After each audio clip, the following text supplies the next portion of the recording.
Por más amado que sea Demon Slayer, toda obra llega a tener sus inconsistencias, o lo que algunos fans llegan a llamar, cuando estos son demasiados extremos, guionazos. Así que en este video vamos a hablar de los peores guionazos dentro de Demon Slayer Kimetsu no Yaiba. O sea, vamos a discutir si sí son o si no son. Bienvenidos familia anime, yo soy Kumaru y como bien dije voy a analizar estos guionazos para ver qué tanto tienen realmente de guionazo. Y si es que lo llegan a hacer, ¿por qué Koyoharu Gotoge tuvo que hacer esto? Y por cierto, recuerden unirse como miembros familia anime porque esto les trae muchísimos beneficios. Entre estos están viewing parties, el responder a tus dudas de anime con shorts específicamente diseñados para las preguntas que tú realices, entre muchas otras cosas. Y además de esto, suscríbanse, compartan, comenten, activen esa campanita, denle like y hagan todo lo que se hace en esta bella plataforma. Así que sin más preámbulo, datos con Kumaru.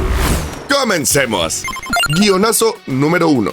Tanjiro sacó todos sus power-ups del guion y porque es el protagonista. A ver, Tanjiro, además de ser el protagonista, que obviamente sí lo es, ha sido desarrollado de una manera casi perfecta. Desde el inicio nos dejan saber que él viene de una familia que está pasando una técnica que es sumamente poderosa, sumamente rota para poder aniquilar demonios. Y prácticamente son los únicos que la tienen ya en este punto. Además de eso, pasó un par de años en condiciones inhóspitas, inhumanas, para poder ser más fuerte y así unirse a la cofradía Cazademonios. Todo esto bajo la tutela de Urokodaki. Y estaba pasando apenas de ser un adolescente a ser un niño, por la época en Japón, no hablando de eso. Siempre se estuvo esforzando demasiado llevando su cuerpo a límites inimaginables, al grado en el que esto incluso llegó a costarle demasiado dolor y aún así él seguía haciéndolo. A esto le podemos sumar el hecho de que Tanjiro siempre tuvo el soporte, por así decirlo, o sea, el soporte de su hermana, que era un demonio que aparte se volvió un demonio sumamente poderoso, que también está justificado bajo la línea de que vienen de la misma línea sanguínea y ellos son herederos de la respiración solar. Y aparte de eso, tienen la ayuda de los pilares y de otros cazadores poderosos. Realmente todos los poderes y técnicas que ha tenido Tanjiro han sido bien desarrollados desde un inicio. No hay ningún guionazo dentro de esto. Y ya veo a los que dicen, no, pero es que recordar y con eso ya que saque poderes no está chido. No saca poderes recordando. Desde un principio se nos explica, por medio del manga y del anime, que Tanjiro puede acceder a los recuerdos de sus antepasados gracias a la genética pues que él tiene. Tal cual, o sea, son recuerdos encriptados en el ADN. Se supone que incluso hay personas que pueden realizar esto. La ciencia es muy peculiar. Lo que sí tiene Tanjiro es que es alguien que aprende muy rápido, de vista al parecer. Y él al ver los recuerdos de sus antepasados, o incluso los de él mismo, que los desbloquea, se nos ha mostrado desde un inicio. Así fue desarrollado, entonces no es guionazo, que él puede ir aprendiendo poco a poco las cosas que se le van mostrando. El Hinokami Kagura o la respiración solar no la hizo a la perfección la primera vez. Se lastimaba demasiado su cuerpo, pudo realizar unos cuantos cortes, sí se vio impresionante y todo fue por la emoción. Pero realmente Tanjiro nunca sacó todo el poder nada más por un recuerdo. Y para los que digan, al final en la batalla contra Muzan, literalmente Tanjiro lo que hizo fue ya utilizar la respiración solar y todos los conocimientos que él tenía detrás de esta, y aparte pudo ver a Yoriichi Tsugikuni realizarla. Imagínate esto, vio a su padre durante años realizar el Hinokami Kagura con ciertos errores. Ve a Yoriichi hacerlo de manera perfecta. Ya lleva un ratote él realizando esta misma técnica. Y dices que al ver la técnica no va a hacer que Tanjiro, quien tiene un gran talento, capacidad, potencial, que es muy bueno aprendiendo, pueda realizarla de la manera correcta. Tanjiro no tiene guionazos, amigos. Es el protagonista, sí tiene de repente el tratamiento del prota y cosas convenientes, por así decirlo. Más el hecho de que se saque cosas de la manga, no. Koyoharu Gotoge escribió perfectamente y desarrolló perfectamente a Tanjiro desde un inicio. Bueno, perfectamente, nada es perfecto. A lo que me refiero es que todo está justificado y no sacándoselo de las bolsas. Guionazo número 2. ¿Que Obanai le haya podido hacer frente a Muzan es un guionazo?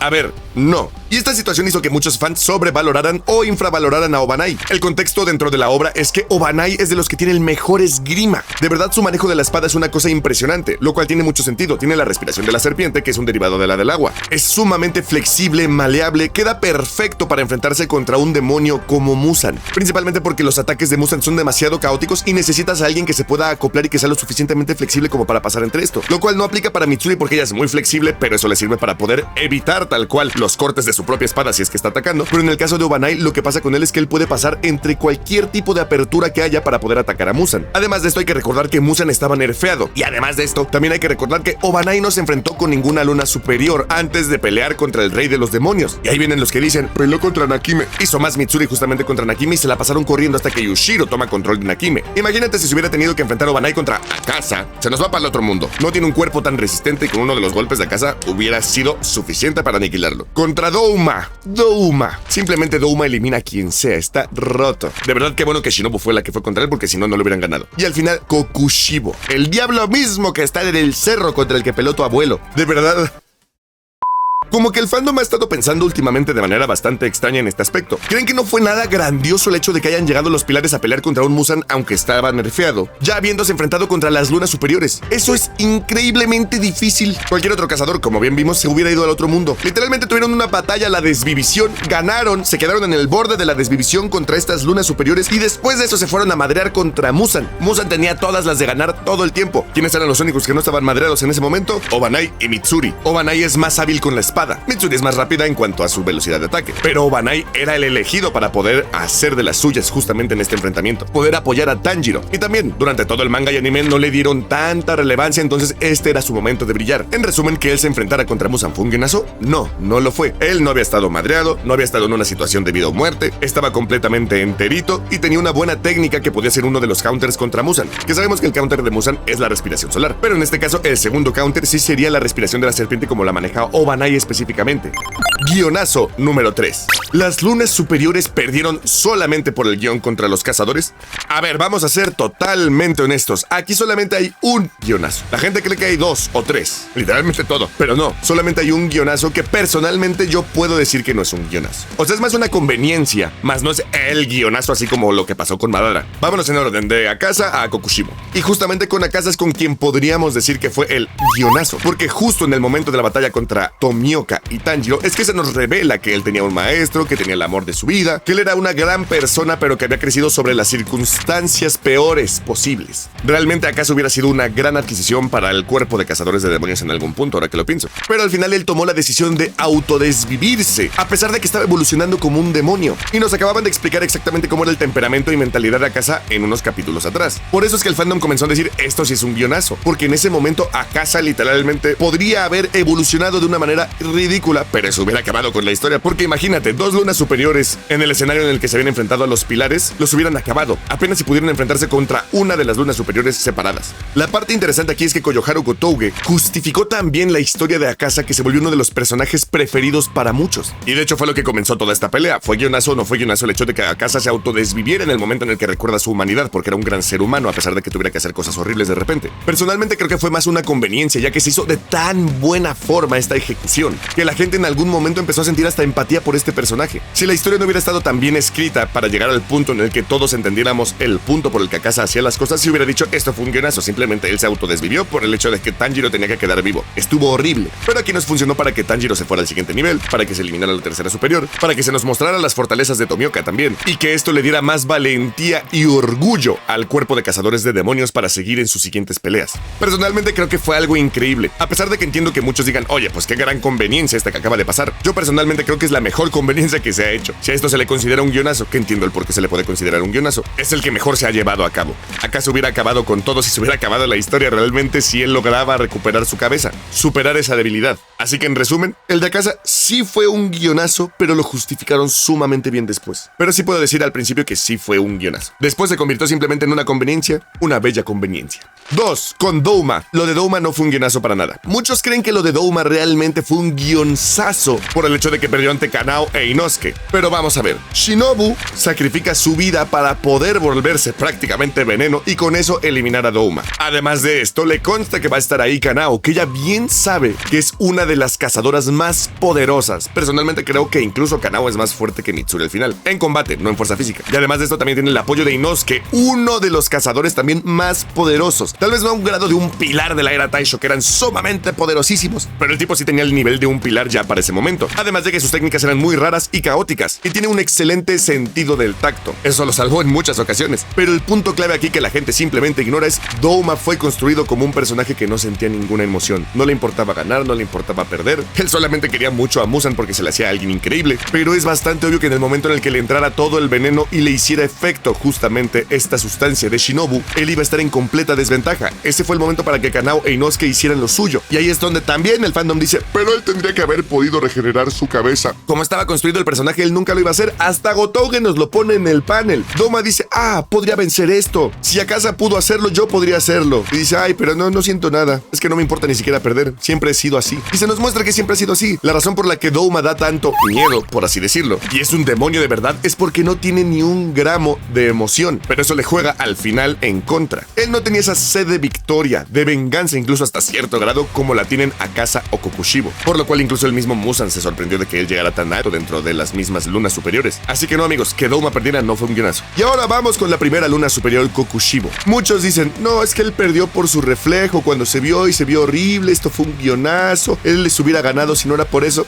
Por puntos, vamos de nuevo. A ver, se estaba enfrentando a dos de los pilares más fuertes, Gyomei y Sanemi. A un pilar que era heredero de él mismo, ¿no? Prácticamente, o sea, de Michikatsu Tsugikuni. Y a un cazador que literalmente tenía un arte de sangre demoníaca porque consumía demonios. Si faltaba uno de estos cuatro dentro de esta ecuación, sí, ganaba Kokushibo sin ningún problema. Pero lo pudieron aniquilar justamente por eso. La espada carmesí de Tokito. La técnica de sangre de Genya, que literalmente lo ataba a un solo lugar. Y prácticamente estaba creciendo gracias a que estaba dentro de Kokushibo. Lo detenía, lo nerfeaba. Y súmale eso que después también entre Gyomei y Sanemi despiertan la espada carmesí y le están dando con todo. Pero muchos dicen, oye, es que el reflejo de su cara cuando ve que regenera su cabeza y se ve horrible como un insecto asqueroso, una cucaracha. Y ahí él dice, ay, ¿en qué me he convertido? Gracias a esa distracción es que Kokushibo dijo, ay no, me voy al otro mundo. Yo no entiendo qué manga estaban leyendo. Eso no pasa así. Sí, le disgusta ver su cara y dice, ay, qué asco, prácticamente. Es una distracción del momento, pero esa distracción no fue la que hizo que todo comenzara a fallar. Tenía dentro de él una espada carmesí que evitaba la regeneración. Ya tenía muy poca sangre por el árbol de Genya. El árbol de Genya lo mantenía en su lugar, literalmente solo estaba creciendo y lo estaba reteniendo. Estaba recibiendo impactos de los dos pilares más fuertes, además de los dos que ya mencioné. Gyomei y Sanemi, como dije, activaron su espada carmesí para poder eliminarlo y darle con todo. Y además de esto, cuando empezó a desmoronarse, solamente Sanemi lo seguía atacando y atacando y atacando y atacando, a pesar de estar desmayado, inconsciente. Y hablando de inconsciente, sí le movió algo en su inconsciente a Kokushibo el hecho de verse así de asqueroso. Y esta es la parte más importante. Todos creen que Kokushibo se vio y se arrepintió. Kokushibo no tuvo un arrepentimiento de cómo vivió su vida. Kokushibo tenía un arrepentimiento de no poder ser Yorichi. Tenía el arrepentimiento de que dejó todo atrás para poder ser como él y no lo logró. Él quería ser Yorichi. Él no se sintió mal por su familia, él no se sintió mal justamente por las personas que ha eliminado. Él solamente tuvo un pensamiento en retrospectiva, en el que decía tantas personas eliminadas, ¿no? Que él mismo las consumió todo para poder generar esta fuerza y aún así no sirvió para nada. Él odiaba completamente el perder a ese grado. Podríamos decir que dentro de esta interpretación sí, podría haber un poquito de ay, oye, me pasé. Pero la verdad es que a él lo único que le interesaba era igualar a Yorichi y es lo que más le pesaba. Solamente quería ser él. Y eso es lo que él tiene en su mente al final de su vida. No perdió por un guionazo, no perdió por ver su reflejo, perdió porque ya le estaban dando en su madre. Pero eso sí, si quitas a cualquiera de estos personajes de la ecuación, Tokito, Genya como demonio, Sanemi o Gyomei, simplemente esa batalla la gana Kokushibo.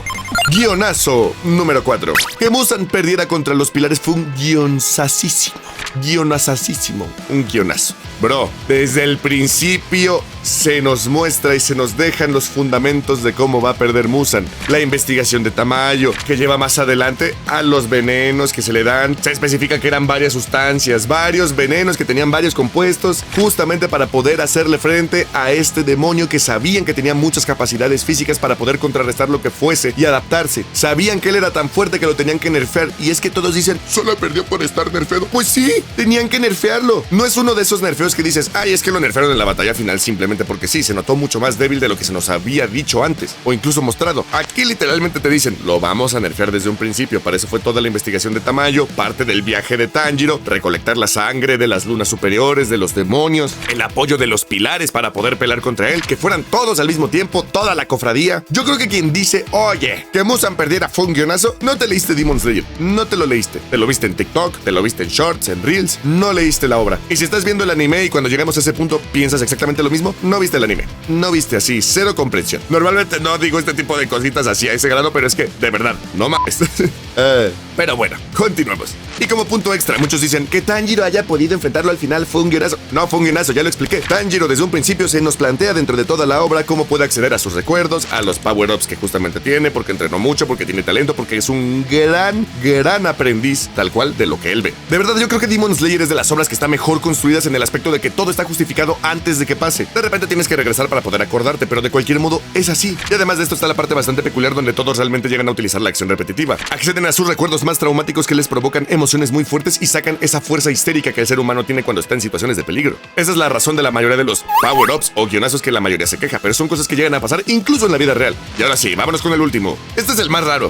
Guionazo número 5. Que Tanjiro no se convirtiera en un pilar fue un guionazo. Ok, esto no fue un guionazo, pero entiendo la molestia. Personalmente yo también quería que a Tanjiro se le diera el título de pilar al final de todo esto. Incluso todo el Kamaboko Squad. A Nezuko no, obviamente. Pero así, Kanao, Inosuke, Zenitsu, Tanjiro debería de haber tenido aunque sea una pequeña pequeña ceremonia donde se les diera el título de ex Hashira, aunque sea al estilo Tengen Uzui. Pero la pregunta de muchos es, oye, ¿por qué no había sido él un pilar realmente antes? Se nos demuestra que la verdad, desde el Distrito Rojo, Tanjiro ya tenía el nivel de un pilar, no de los pilares más fuertes de la era Taisho, y probablemente no de los pilares de la era Sengoku, pero se nos especifica que la misma Daki ha eliminado muchísimos pilares dentro de este distrito, lo que implica que Tanjiro peleando contra ella en equidad de condiciones durante unos cuantos momentos, pues nos lleva a la conclusión de que él sí tenía el nivel de pilar, mínimo de pilares antiguos. Pero ¿por qué no se le dio realmente este título en algún punto? Pues veamos, cuando pelea contra Gyutaro y Daki, realmente a pesar de que fueron un gran apoyo, la mayor parte de esta victoria se la dan a Tengen Uzui, porque a pesar de que entre Inosuke, Zenitsu o el mismo Tanjiro se podían enfrentar contra Daki, ninguno de ellos podría haberse enfrentado contra Gyutaro. Realmente ahí es donde estaba el gran problema. Fue un trabajo en equipo impresionante porque también Tengen no lo hubiera podido lograr sin ellos, pero aún así todavía no estaban en las capacidades de eliminar a una luna superior. ¿Se entiende? Se eliminó la luna superior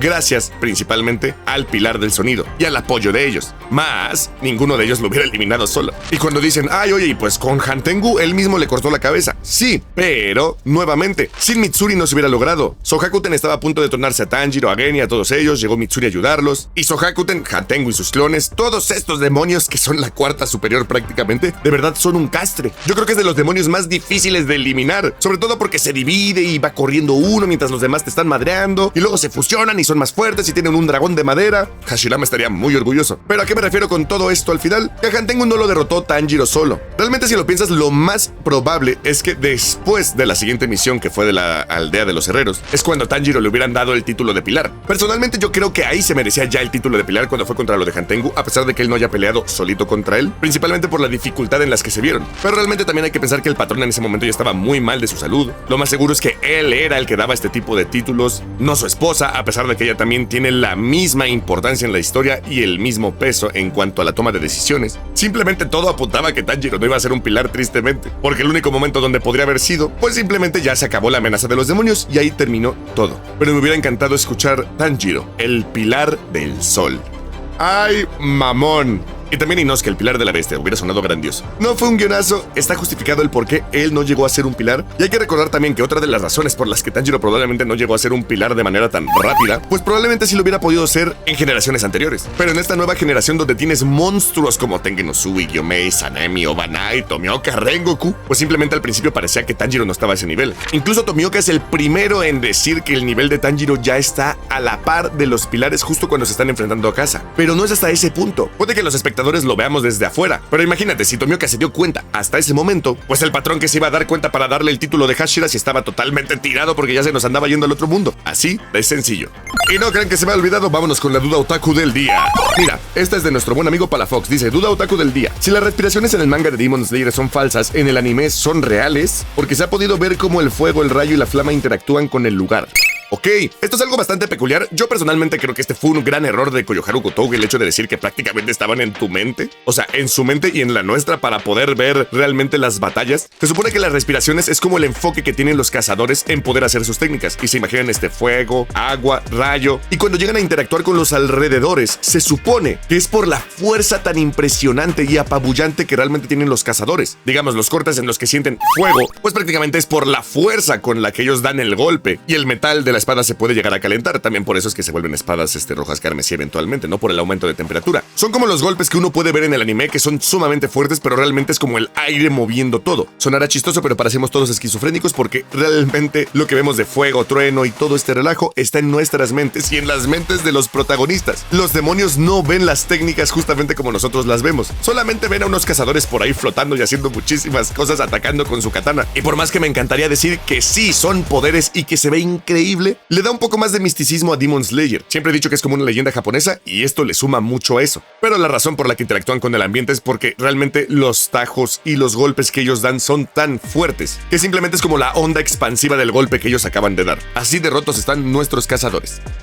Y bueno, familia anime, tampoco crean que se me olvidó. Aquí van los saludos para las personitas que comentaron el video pasado. Recuerden que si ustedes dejan un comentario, ya sea bueno, ya sea malo, no dejen malos, con su opinión o con lo que sea, yo les voy a mandar un saludote y un abrazo a las primeras personas que lo logren colocar en este mismo video. Así es como nos las llevamos. Comentas el video justamente que sale esa semana, te saludo en la siguiente. Entonces sé de los primeritos porque los saludos se acaban. Muchísimas gracias por el apoyo a las siguientes personitas: User NL2, ya cambia el nombre, amigo. Lord Pensador 2912, Isidro Chávez, Manny Rodríguez, Claudio Pérez Orozco, Orozco, Ignacio Camilo, Kate Fauthier, Itachi Chija, aunque no haya entendido nada, Vanessa Gómez, JK Rodríguez y Ultra 19, los clásicos. Familia Anime, de verdad, muchísimas gracias por apoyar todos estos videos, por hacer que el canal crezca de tal manera. Recuerden que también pueden disfrutar de Sayonara, el podcast, que sacamos todos los viernes entre el buen Villa y yo, y se ha puesto cada vez mejor. De verdad, muchísimas gracias por disfrutar de todo este contenido. Se les quiere muchísimo, se les aprecia muchísimo, les mando la mejor de las vibras y espero que sigamos disfrutando de este gran mundo del anime y del manga, porque nos lo merecemos. Les mando un abrazote y espero que pasen un muy bonito día. Kumaru fuera. Hasta pronto.